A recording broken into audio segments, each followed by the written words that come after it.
Hello guys. Woo! I swear now, this thing, no, it's gonna be great. No, thank you. Stay where I am. Positive. Oh, let me just tighten this. Positive vibes. That's what we need. I just we just need a studio, not my house. Thank you very much. Yeah, no, that's true. But it's money, innit? Exactly. So whoever wants to sponsor a studio, Us to have a studio. yes, please. We would highly appreciate it. Thank you very much. And we can just leave our stuff so when we go in, we can set up. Yeah. Please. Welcome. Welcome to our channel. Channel or podcast? All my days. No, but So you're a YouTuber now? Yeah, but it's channel though. Yeah, but it's still a podcast. Okay, welcome to our podcast. She thinks she's a YouTuber now. She's trying to be like me. Hi, guys. I'm not gonna. You thought I was gonna let that slide? Never. Welcome to a brand new episode of the First Girl podcast. I'm Geneviève. And I'm Favor. Did you hear me say my name? I heard you say Yeah. Geneviève. Isn't that what you just said? I said Geneviève. Oh, I swear I said the same thing just now. Anyway, so I've decided that's how I'm going to be addressed now. So all of a sudden, so people have known you for... No, if you know me already, okay, keep calling me Genevieve or Jen. But if I'm walking into a new space, if I'm gallivanting into a new space and you don't know me, I'm now going to start pronouncing myself as Geneviève. So people have known you for 15 years. Mm-hmm. I never once thought, let me tell you how to pronounce my name. You know how to pronounce my name. I'm so sorry you've never done this. Yes, I have. I've heard it from other people, not you. Anyway, so my name is now Geneviève. Thank you. How are you, Faith? I would never do that, by the way. I don't want you. I wasn't expecting I'm going to call you Jen. I wasn't expecting you to. But it's okay. How's your week been, darling? It's been a week. Let's move on. How's your week been? Oh, wow. What is this week? Trash. What the hell? Trying to kill me with work. I'm a young woman. I keep telling you. You could also say, I swear that if you tell me to leave this job, I'm going to kill you. No, if you tell me to leave this job, I'm going to be very annoyed. A child of God, you know. I would never kill anybody. That's crazy. No, but Faith, you can't complain and still stay there. Money I have to make. You're not taking this seriously? Yeah, but you can make it somewhere else. No, I need to have to make this money in this job. Me. What? But no, insurance is a good place. No, do you know what it is? No, let me tell you what it is. I feel like sometimes some companies just don't understand that if you want to get the best out of people, you need to give them a good balance. And it's not constant, like, pressure. Because I've been in environments where there's a good balance, whereas this one is that sometimes that they forget that, yeah. What? I don't think anyone saw anything. Okay. Carry on. Yeah, flashing. But yeah, it's like, just one of those weeks, man. It's just long, like, and because it's summer, and I work in like travel insurance, literally. So there's a lot. The amount of people stay in your houses, please. For Favor's mental health and peace. People love to try. I get it. I love traveling as well, but relax, man. Like, it's a lot. Kill us. Stay at home. Like there's a cost of living crisis. Why are you traveling? That's what it is. Because it's like summertime is like there's so many people, so many things happening that the amount of work is just skyrocketed. That's what it is. But it's fine. It's just what it is. Life, innit? Fair enough. So that deep. Yeah. What about you? How's your week? How has that? I feel like I've just been doing things. Okay. Every day, I just feel like I'm just doing things. Monday, I went to a meeting. Tuesday, I went to town. I feel like I definitely did something. I took out my hair on Wednesday. Today and yesterday, I was doing my hair. I'm just a busy gal. You know what I mean? All I've heard is meeting, do my hair, and you're so busy. Wow. To me, that's busy because I'm meant to be on a break. Not to be fair, when I did my hair, I said I'm not doing this again. No, trauma. Jen, how am I sleeping at 3 and waking up halfway? No, I haven't done anything. I'm braiding. I'm like, it's not going anywhere. And the thing is, I'm going parting the hair, so I'm thinking, why are you not parting it bigger? No, I think the thing that annoys me is the parting. Like, I was stood there in my back of the mirror and I said, I understand why people pay money. It actually takes... It takes time. Yeah. It takes time. I get it. But anyway, how has your week been, guys? How have you been dealing with the sunshine and the rain and the cost of living crisis? Have we had sunshine? I feel like we've had a bit of sunshine, then it turned into rain afterwards. Everyone keeps saying this. I haven't seen no sunshine. Don't leave a bloody house, Favour. So how do I get to places then? Whether you leave the house like once a week to go to church. You know what? That's my life. That's fine. That's a good life to live. That's what I do every week. She works and she goes to church on Sunday. That is a woman that you want to marry. Exactly. Amen. I don't do anything else. I just work, and church. I don't have a life. Apparently. Oh no. But yeah. So what we chatting about? What we gallivanting about? That's a nice word, gallivanting. I don't think gallivanting is relevant to this.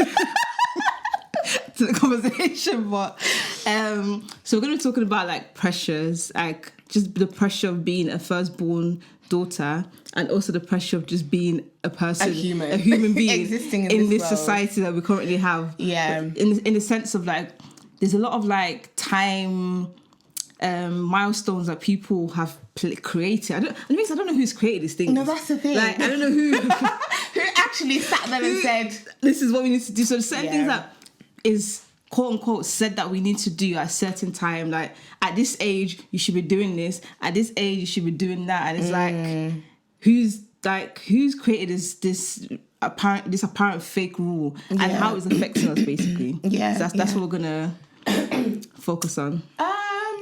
Who actually created it? I'd like to know, because I don't think, if I'm trying to think of history, I feel like there's expectations of humans, like for example, like if you go to like the 1920s, 30s, whatever, where people would have loads of kids because they didn't know if the next one was going to survive. But there was never, I can't really imagine a time where like stuff like milestones was ever set in stone. Like I genuinely can't think of a time in history. And the thing about like with, like, for example, we can talk about marriage, for example. Like the way marriage is perceived now and before is completely different. Now there's a lot, especially as women, people are a lot more driven and they have a lot more things to aspire to. A lot more things that they want to do. And marriage is not like the ultimate life ambition. It's like this marriage, yes, but like this, I want to be well established. I want to be like independent, not independent. Like I don't want a man, but like you want to do something that you enjoy doing, and marriage is like if that's something you like. If it's an I don't know. I get what you're trying to say. Yeah, like for example, before some people, like women didn't even have education. It's like all they did was the men would go to work, go to the farm and do whatever they do, and the woman would stay in the house. And all they literally from childhood, all they were trained to do was to be a wife.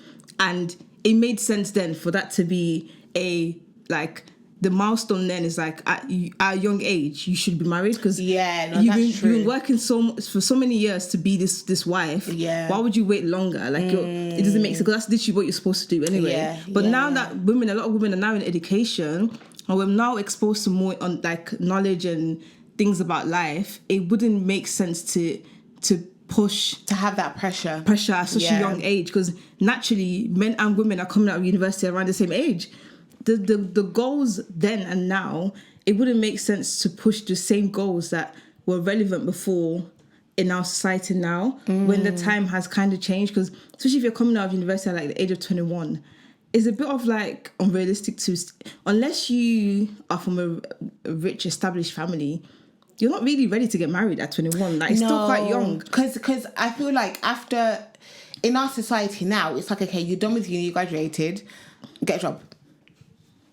Start earning money. The priorities of what was then is different now. Like it's not the same. So it's like, big up the suffragettes. Well, like it has it's good and bad, you know. There's some elements that I was watching a YouTuber, and I can't remember what she was doing, like an assumption thing. I can't remember what the assumption was.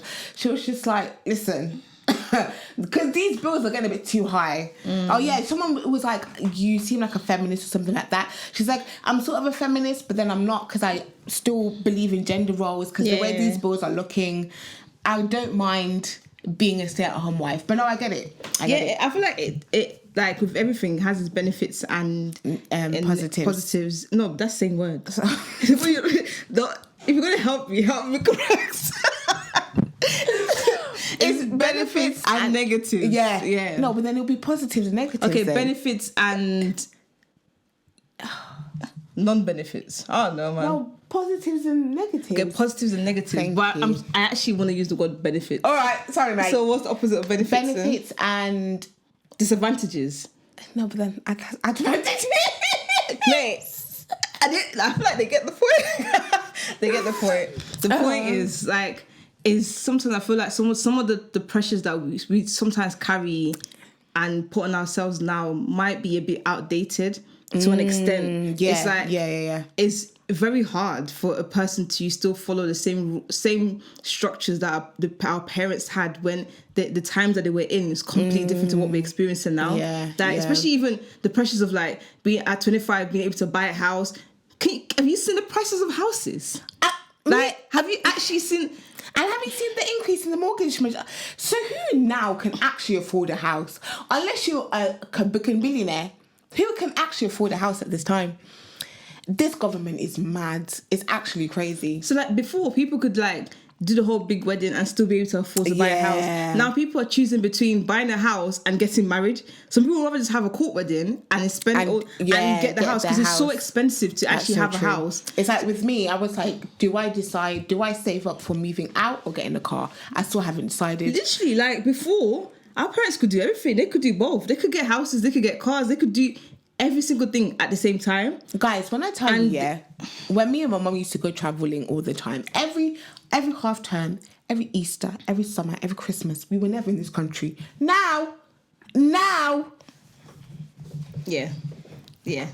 So it's some of the pressures that I feel like I see sometimes that people try to put on themselves, like, oh, I need to do this by this time. Like, yeah, it's nice. I'm not saying don't be ambitious, but if you look it's just unrealistic. I wouldn't say something. I'll just say, why is there a time? You can still do it, but you don't have to do it at a certain age. Like, it doesn't have to be a thing that at 25 I'm doing this, at 27 I'm doing this, at 28 it's like, so when you get to 28 you feel defeated because you're like, I haven't done this now, then you should stop. No, like. But I think it comes from the previous generation because I feel like, okay, so if we're taking it back to like the time of the suffragettes and stuff where I know what I'm trying to say. I just feel like some of these milestones are passed on from like our parents and our because I'm pretty sure our grandparents had certain milestones that they had to hit. They passed it on to our parents and then our parents now passing it on to us. So I think it's a thing of like, we don't know where it's come from, but it's definitely something that's been passed on. So, for example, with our grandparents, it could have been a thing of, like, life was so much easier and cheaper that, like, you met your person, you settled down with them, you got your house and you had your job and it was easy for you to kind of be a stay-at-home wife and the husband got the job and that's he's paying all the bills by himself. Yeah, and it was easy. Then obviously time changes, then it goes to our parents, but it's like, okay, now the woman has to work, so it's like both of us now, have to, do the work. We both have to get the money. Now we've got the kids and we got the cars and we got the da-da-da-da-da. And obviously since then time has changed. So now, so now it's like passed on to us. But I would say that even though we are facing the pressures, I think that people of our age and our generation or a bit younger, we're now coming to realise that it's not all that. Yeah. We're now coming to realise that, okay, my parents met at like 21, they had me at 24, they got their house at that same year and they had their car and everything. But there's just so much more to life now. So I feel like that's one negative thing that's come out of this pressure thing is that we're now coming to realise that the kind of life and expectations of that time is not the same here. So we're drifting away from that. What would you say is like one pressure that directly affects you as a firstborn daughter that's been created by society? For like, this is something that's like, I think just having your life together. I think just having your I think just that. Because I was actually just thinking about it yesterday. Because I was looking at my parents. And I was like, oh. I feel like literally the same thing. I would say that, unlike my siblings, that they've had the like the experience of being able to, not like my parents were not they're not trying to hold me back or anything, but it's like I still had to meet the standard milestones of like going to school, going to uni, like no matter what creativity side or whatever I had, those things had to be met. Whereas my siblings, I'm looking at them, I'm like, they had a lot more freedom. Like, it's almost like my parents were just like, you know what, we've tried it with the first one, and if you want to be a singer, be a singer. If you want to be a dancer, and I'm just like, I came across someone posted on their story this football academy thing, and obviously Eli loves football, wants to be a footballer. Yeah, go ahead. I'll even pay £20. Sorry, exactly. No, because when I said I wanted to be an actress, you looked at me and you said no. Yeah, that's what I mean. It's like the pressure of almost like we are the ones that have to make sure we are actually hitting those like expectations of like yearly. How cool is it? Yearly targets? I don't know, man. Yearly targets. It's just like targets of life. Of like by this time you should be doing this. By this time you should be doing that. Whereas our younger ones, it's almost like, well, like. Yeah, they will, because you're doing it, they will get around, like they'll be fine. And it's like, no, like why do I have to make sure I'm hitting? I need to be doing this by now and doing that by now and doing all this. Like my mom, especially when I wasn't working, I remember one day she came to me. She said, "Jen, you know it's been 5 years since you graduated." I said, "Wow, amazing." She said, "So you're turning 26 this year, and then that's like 4 years away from 30." I said, "Wow, you can do maths, Mom. Congratulations." She said, "So with this degree of yours, you know, you're reaching 30.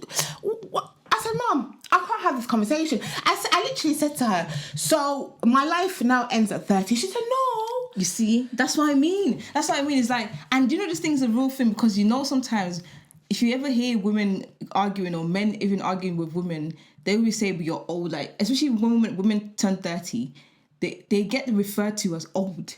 And I'm just like, are you guys being serious? It's actually scary. Life expectancy is like 70 years. Yeah. So you still have 30 I'm still a baby girl. times 2 to live. No, it's so true. And you're calling that person old. Old, yeah. Like that's literally, I hear the insults, especially online, I hear the insults people throw at this women that in their 30s, like, "Oh, you're old, why are you here?" What do you mean, why are you here?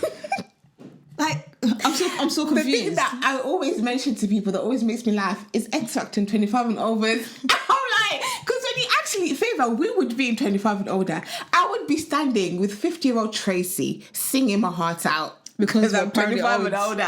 I can't be bothered. Like, it's not real. Like, no, these really things are not a real thing. Like, when you turn 30, your life has not ended. Do you think, I know you're going to look at me odd, do you think it has to do with paedophilia? What the hell? No. It's not even looking at you. I'm just very I'm bamboozled. No, okay, because you know how, especially the older rich white men, because they're the ones that rule society, they're very into their children. Paedophilia, famous one. Well, are you trying to explain what paedophilia is? No, because I know what that is. I know. Okay, I'm sure the audience know, but you know how there's this thing of just like being young and young and young, young and young. Yeah. So do you now think that's why there's this thing of, okay, you're 30, you're old now? Do you get what I mean? Yeah, I can see what angle, but that's more of a sexual angle, and I wasn't really going there.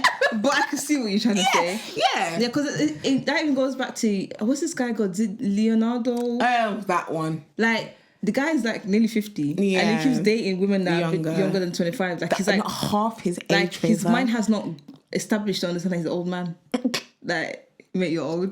Like, at your age, you should actually have kids. So I know there's a weird sexual side of like women being desirable when you're younger and all of that, but that's like a different side. Oh, sorry. I just thought I'd take it there. But no. But no, I just, this 30 thing is, and I've heard so many women talk about when they're in their 30s, it's probably like their best years they've lived. They have never felt much more confident and much more prettier and so many things. I remember seeing a TikTok that like blew my mind, where this girl said that if you think about it, right, when you're 19, you're still a teenager. Yeah. Okay. So when you're 20, you are away from your teenagehood and now you're in your adulthood. So this is your first time being an adult, because for the past 13 to 19. For the past 6 years, all you've known is to be a teenager. So now you're 20. This is your first time being an adult. So if you're 23, 24, 25, 26, you are still a baby adult. So now why are you expecting me to have a house as a baby adult? No, deep it. Well, yeah. Because when you're 13, you're not expecting this person to have a full 9-to-5 job. So now why are you not expecting me as a baby to have a house and a mortgage? I just feel like sometimes these unnecessary pressures that we place in ourselves just restricts us as humans anyway. Because if you set your mind to be like, if by 30 I need to do this, and by 30 that hasn't happened, it's almost like you're saying you're a failure basically. Like you failed at life, because why were you not able to accomplish that thing that you set yourself to accomplish at 30? When life is a bit more complex than that. You can set things to happen, but life can take you on a different journey. Like, just because you say you want it doesn't mean it's going to happen. No, it's true. Like, I could flipping want a mansion. Doesn't mean I'm going to get it, like, because I want obviously you have a more of a chance of getting it. But life doesn't just happen because you just want it. Like, things can go different directions, but the best things that we can try to do as ourselves is just keeping, like, still being consistent in what we want and not giving up. But you can't just be like, at 30, because I haven't achieved this, then that's it, I'm done. Like, no. Like, my thing is, though, is the whole thing of, like, the older you get, the more of a risk it is to have a baby. That's the only justified reason for age, because it's a real thing. Like, if the older you get as women, the older you get, your body is actually dangerous. Like, it's dangerous to have kids. But that's the only thing, though. And I'm not saying having kids is not an amazing thing, but that's not everyone's desire. No, it's true. It's very, very true. That can't be the reason to force someone to get married, because that's got me thinking, right? So obviously now we're in a time of where, you know, people can make their own decisions. If they like something, they like it. If they don't have to do it, whatever. So going back to the older times where, as a woman, it was expected for you to be married and have children and to be a housewife and everything. And with women now that have that desire of, I don't want kids, I just want to live life. How did the women back then feel? Because imagine not wanting, like, you know, because some people, they genuinely do not have a desire to have kids. So imagine living in a time where all you're being told is have kids, be a wife, but there's that strong desire in you to not want it. It must be difficult, isn't it? My God. Like, imagine, there's so many things that could be like, imagine this, imagine that, because in those times, people just had to follow what was... Yeah, you were very limited. Like, it was traditional, you do this, and this is what we do. Yeah. Like, there was no in-between of, like, the exceptions, and maybe somebody might not actually want to have kids, or there's another angle. What if you do want to have kids and you can't have kids? Yeah. And it's like... And you're seen as like... It's like they can't marry you. You're not marriageable or whatever it is. Or they leave you and they're going to get another wife because you haven't accomplished what your role is, which is to give birth, take care of the family, and just do that. Like, imagine someone looking at... Sometimes I genuinely think, I'm like... I can see why I'm kind of happy that I'm born this generation. Then obviously there's different.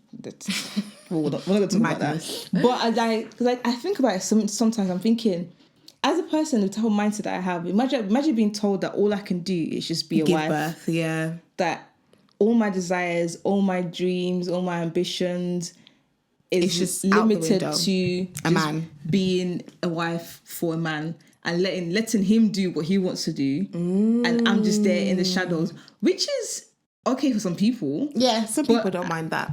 What about the other people? They don't want that. I'm telling you, that's why they were called witches. What? Remember there was a time when people would accuse women of being witches. Yeah. So wait, they will call them witches because they don't want to have kids. I don't know, but that's my thing. Because imagine there's a whole bunch of you in a village and everyone's like, be married, and this is one woman that's being a strong feminist. Should you call her a witch, would you not? I guess, yeah. And even just like deviating from women, even men, I feel like sometimes this pressure of like hitting this at this time, a certain time, you can see how some men are like, you can see how they're a bit like deflated. What if he wanted to be a whore and he had to be a husband instead? What? Because everyone's got their desires. What if he just wanted to be a free man, but then they're like, no, we've got you a wife. And then arranged marriages favour, because I'm sure they arranged marriages back then. Yeah, they did. So imagine you're in love with someone else and you have to marry someone else. Yeah. The people of that time. I'm so sorry. No, but okay, go on.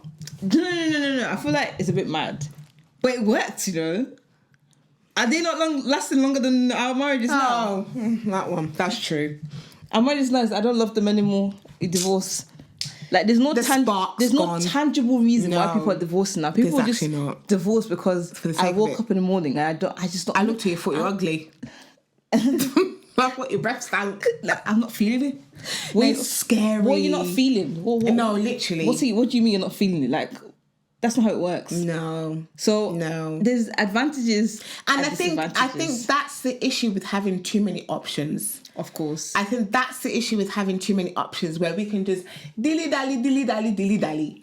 And then this person's getting divorced, this person's breaking up, someone's quitting their job after a month. Like, bro, stick it out. See what goes on. Because even now I'm talking about like the pressures of this time, meeting time, like milestones and stuff. But to be fair, without structure, people just go crazy. Yeah. And those structures, to an extent, kind of help with society. Because no. Like, I agree. It creates a structure in the sense of like, if people were not going to school for like, let's say, because we're in school from like the age of like 3-4 until like probably 21. So imagine that time period taken away from you. How would you be able to function in society? Because I've heard people do the whole homeschooling thing, and I'm personally like, but that child is not going to be able to like fully adapt to society in the sense of like, because there's a lot more you learn in education, and it's not just learning. It's just maths. It's social element. Like you can't recreate that social element. It's impossible to recreate that, because even if you put your child in different playgrounds, they need to be in a class where they're problem solving with somebody else. Like it's not artificial. They need to be in that environment to establish themselves. So I'm like, these pressures of doing this, going to uni, doing that, because I'm like, if I didn't go to uni, the amount of things I learned in uni is crazy. I became so independent. Before going to uni, I couldn't even go to the post office. I didn't even know that was a thing. No, honestly. No, it's true. I couldn't cook. No. Really? Yeah, I didn't, because my mom is very, very relaxed. No, that's true, actually. My mum, you know what's so weird about my mum?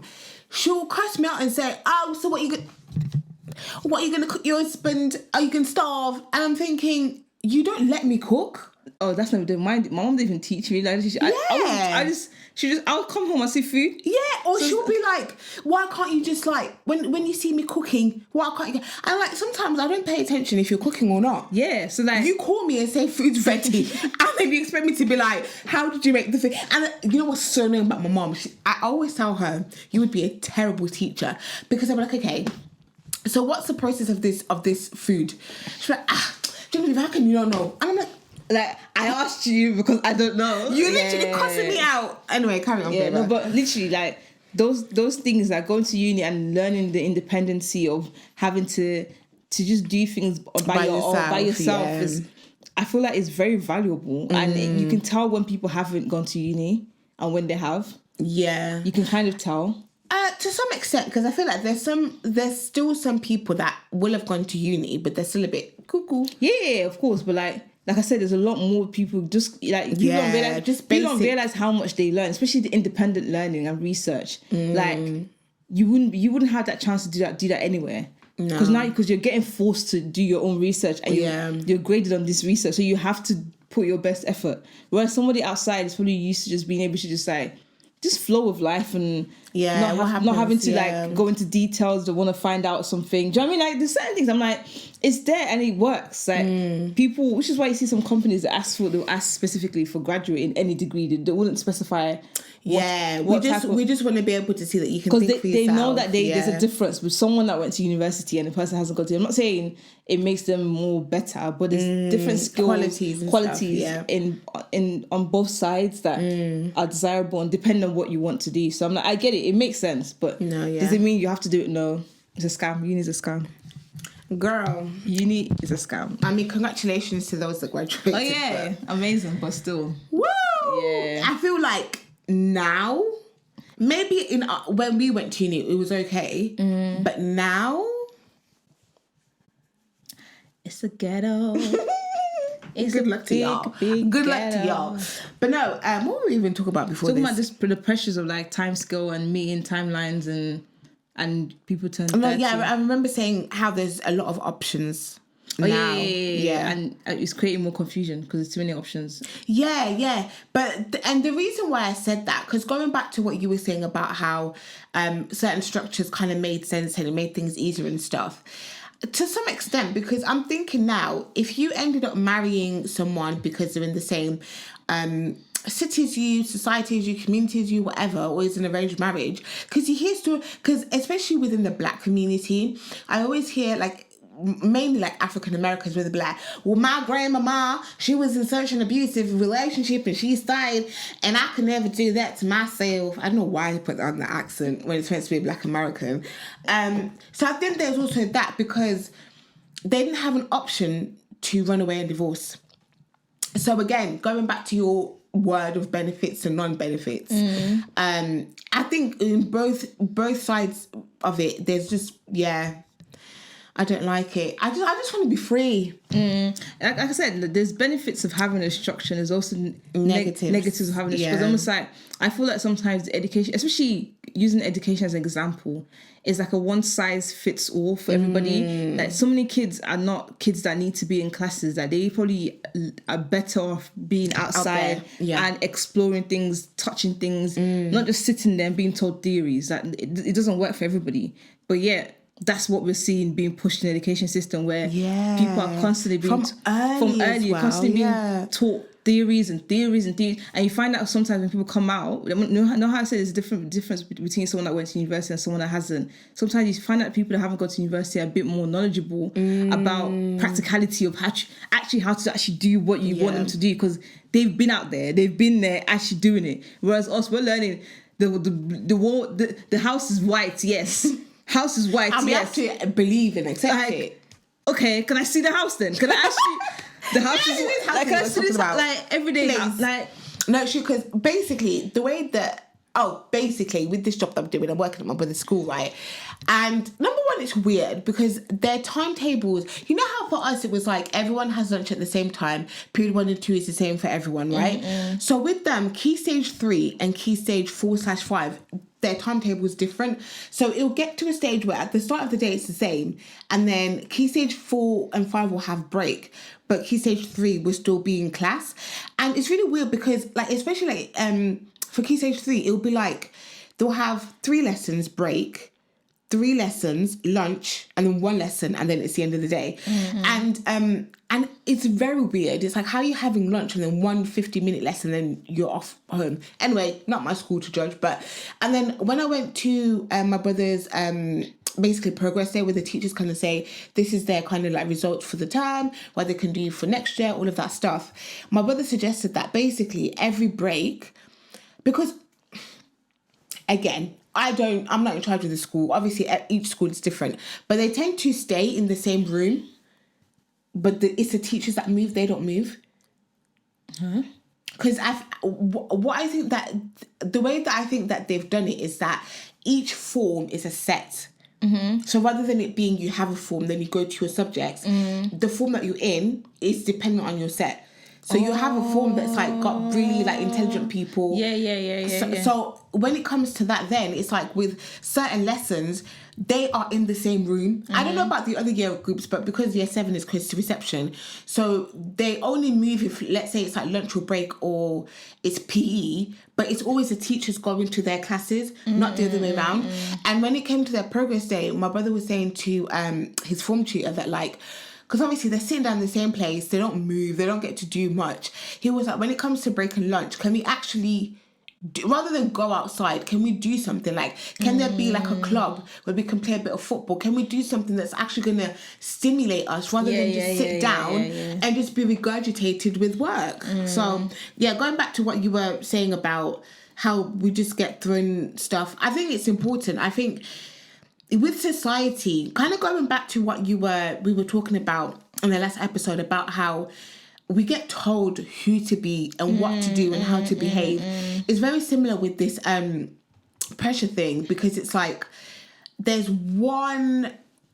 not a thing of like, when you're 25, you can either have your house and have your job and have a car, or you can still be discovering yourself, or you can still be figuring out blah, blah, blah. It's always just one thing. One method for everybody. And it doesn't work. Yeah, like it's almost like everyone's meant to follow the same life journey. Yeah. And it's very, very not possible. No. It's just not I don't know what way to describe it. It just doesn't make sense that everyone is we're all individual human beings, that in the sense that we all have things that we naturally want to do. Yeah. And not everybody wants to go through that same journey of doing this at this time, doing that at that time, doing that. Like, it doesn't, just because it works for somebody else doesn't mean it works for everyone. It works for everybody. Yeah. Like, you can do that, but it doesn't guarantee you success in anything or guarantee you peace of mind because you follow the structure. You can do all of that and still be miserable as hell because you're like, I'm not even doing what I want to do. Like, this is actually not my life. It's more like my parents' version of what they would want me to do, or more like society's glorified version of how life like should the go. Perfect life. Like, sometimes, especially on social media, sometimes you see people posting like, I don't know if you follow Shadeborough, but they'll post like some. Why would I follow Shadeborough? Okay. Anyway, what do I look like? You are shady.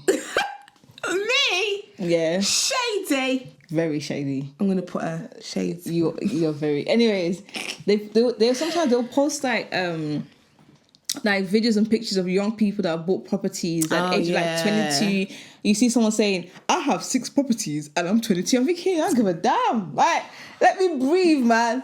Good for you. What do you want to do?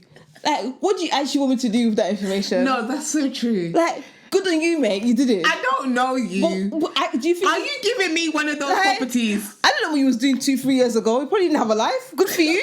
You chose to make that sacrifice. I don't want to do that.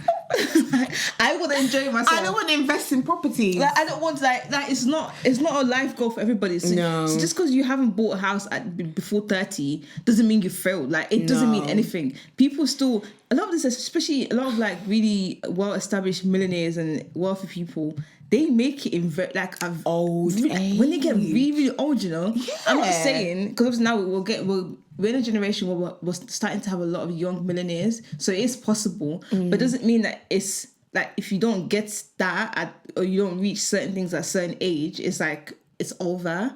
It's just weird. It's really, really weird. Like, you're not a failure if you haven't gotten married at 30. I'm so sorry. Like, what? Especially with the amount of people that we have, the current selection that we have in the caliber. That's my favorite word when it comes to this. The selection we have. I don't blame you. Like, Lord, it's hard.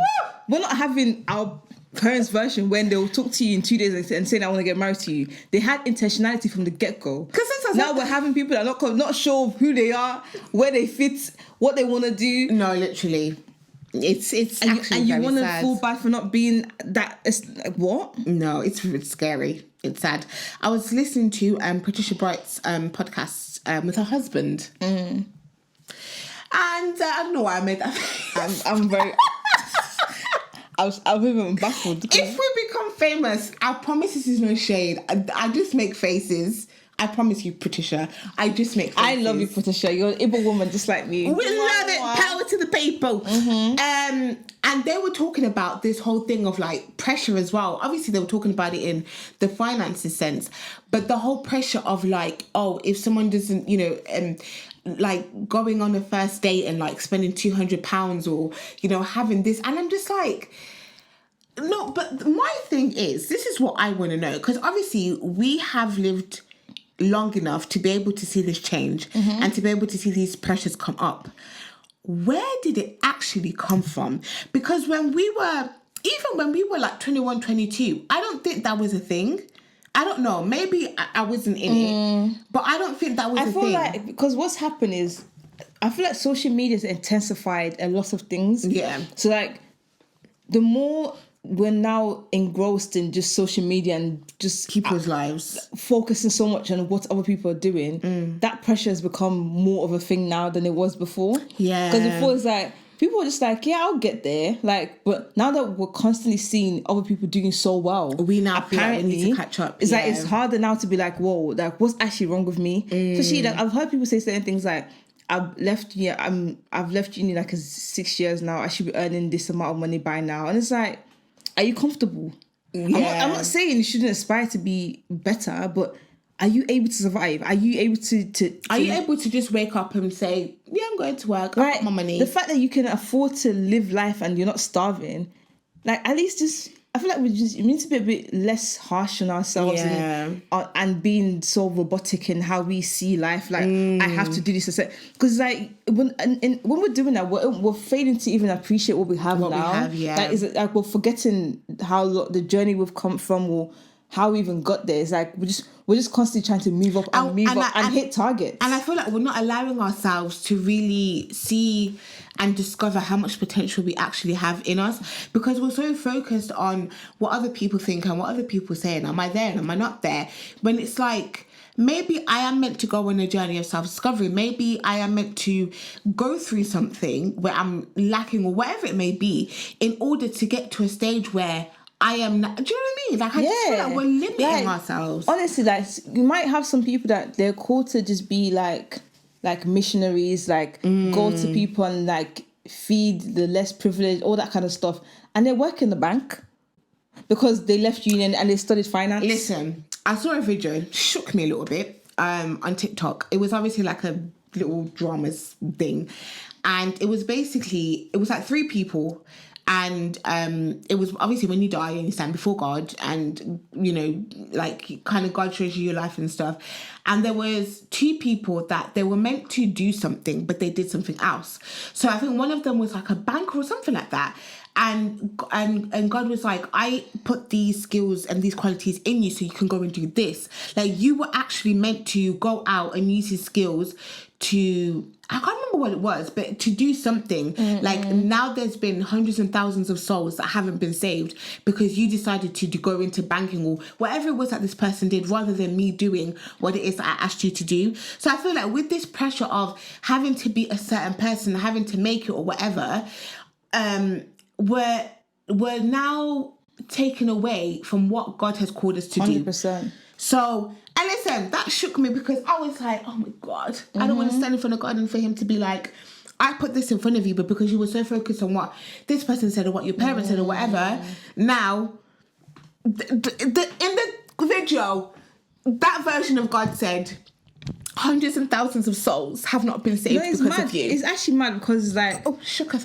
But going on to say, then there was one lady who, she was a mom, and she was like, God, I'm so sorry. I haven't done much. All I've done is just raise my children. And God was like, that's all I wanted you to do. So for some people, like, live a simple life. Honestly, it's like, I've heard the mic has done nothing to you, please. Please, so it can stop. You know what I'm saying? So the mic can still work. Please. Let's contain our frustration. But like, I've heard certain things, like sometimes people downgrading women that just want to just give birth and have kids, and it's like, well, what's your business? Is that your life? Are you the one that's going to give me these children? A woman is saying, I want to go through labour 5 times. What's your business? No, literally. It's not your body. No, she can handle it. Let her push out them babies. It's like, we're so, because of this invisible things that we have to, targets we have to meet, that people now feel like they can tell, they can sort of tell, like, oh, you're not successful yet because you haven't done this, or you're lacking here because you, but it's like, what's your actual, is it your life? What is your, pay mind the business that pays you. Like, it would help if everybody just said, I'm going to do what I want to do. Yeah. And I'm going to set my own time. Yeah. I'm going to set my own targets. And this is how I want things to go. Stop right there. You want to know why? Because this episode is ending. Why is it ending, Favour? Because we're going to have a part 2. Yes, we are. This is the end of part 1. We hope that so far it's been insightful, and there will definitely be a lot more wisdom and knowledge and, I guess, advice that will come. So stay tuned, and we'll see you guys next week. Bye.